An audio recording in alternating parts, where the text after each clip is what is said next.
मिरज तालुक्यातील तुंगमधील भूमी green agro energy कंपनीमध्ये plastic जाळल्याने प्रचंड प्रदूषणाविरोधात परिसरातील ग्रामस्थांचा संताप. प्रदूषण करणारा कारखाना बंद करण्याची ग्रामस्थांची मागणी. मिरज तालुक्यातील तुंग येथील भूमी ग्रीन ॲग्रो एनर्जी कंपनीमध्ये प्लास्टिक जाळल्याने होणाऱ्या प्रदूषणाविरोधात परिसरातील ग्रामस्थांचा तीव्र संताप झालेला आहे. कचऱ्यापासून वीज निर्मितीच्या नावाखाली घातक प्लास्टिक जाळले जात असल्याचा आरोप करत प्रदूषण करणारा कारखाना बंद झाला पाहिजे अशी भूमिका ग्रामस्थांनी घेतली आहे.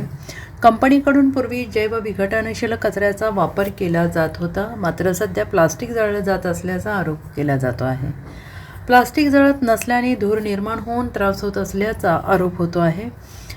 तुंग, कसबे, डिग्रज, मौजे डिग्रज, कवठेपिरान, दुधगाव यासह परिसरातील गावांना प्रदूषणाचा फटका बसतो आहे. तुंग येथील भूमी ग्रीन ॲग्रो एनर्जी कंपनीच्या प्रदूषणामुळे शेती, जनावरे आणि ग्रामस्थांच्या आरोग्यावर विपरीत परिणाम होत असल्याचा आरोप आहे. प्लास्टिक जळत असल्याने धूर पसरत असून परिसरातील 8 ते 10 गावात असंतोष निर्माण झाला आहे. पिके, शेती, जनावरे तसेच विहिरी, कूपनलिका आणि पाण्याचे स्रोत धोक्यात आल्याचा दावा केला जातो आहे. वृद्ध महिला, लहान मुले, वाहन चालकांना त्रास होतो आहे. भूमी ग्रीन एनर्जी प्रायव्हेट लिमिटेड ही कंपनी कचऱ्यापासून वीज निर्मिती करते. ही कंपनी सत्ताधारी भाजप पक्षाचे आमदार योगेश टिळेकर यांच्या बंधूंची आहे. यांना बायोमासपासून वीज निर्मिती करायची परवानगी आहे, मात्र हे प्लास्टिकपासून वीज निर्मिती करत आहेत. त्यामुळे याच्यातून निघणाऱ्या विषारी वायूमुळे पिकाची व मनुष्याचीही हानी होत आहे आणि नागरिकांच्या आरोग्यावर गंभीर परिणाम होत आहेत. येथील आसपासची शेतीही नापीक होत आहे. तरी आम्हा सर्व शेतकऱ्यांची मागणी आहे की हा प्लांट तातडीनं बंद करण्यात यावा. नमस्कार, मी दिनकर कदम, तुंग येथील शेतकरी असून या परिसरात माझी शेती आहे.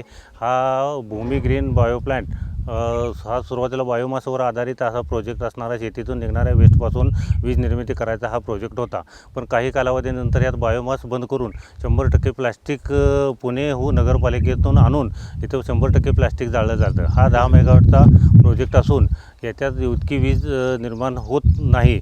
तर इतकी वीज त्याच्यात निर्माण होत नाही, कारण याच्यापासून येणारं हे प्लास्टिक हे ओलसर आणि पूर्ण 100% प्लास्टिक असून याच्यात इतर मटेरियल कुठलंही नसल्यामुळं आणि हे प्लास्टिक जळत नाही.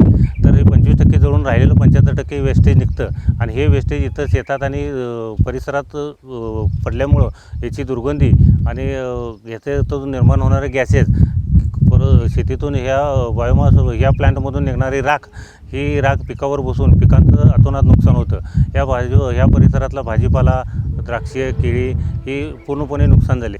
या ठिकाणी या कारखान्यामध्ये प्लॅस्टिकपासून वीज निर्मिती होत असते आणि याच्या विषारी वायूमुळे मानवीचं तसेच शेती नुकसान होत आहे.